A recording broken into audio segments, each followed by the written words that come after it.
Le aperture domenicali e festive volute dal governo Monti dovevano far aumentare il PIL di un punto e mezzo, dovevano contribuire a far crescere i consumi e l'occupazione, ma nessuno di questi obiettivi è stato in realtà raggiunto. Solo in Veneto dal 2011 al 2013 sono stati persi 20.000 posti di lavoro e 1.268 imprese hanno dovuto chiudere a causa della crisi.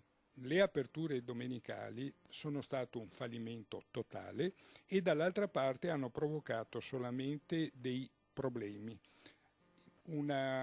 sulla vita delle persone, per le persone che lavorano, e dall'altra parte hanno prodotto la chiusura di tantissime piccole attività commerciali. In Europa, a cui spesso ci si richiama nel corso del dibattito, le cose vanno in modo del tutto differente.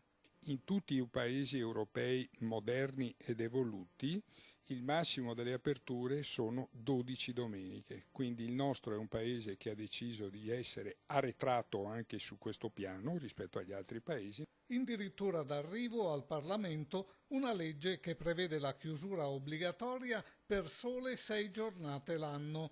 Per Confesercenti l'Italia ha scelto in questo modo di non essere annoverata fra i paesi europei più evoluti.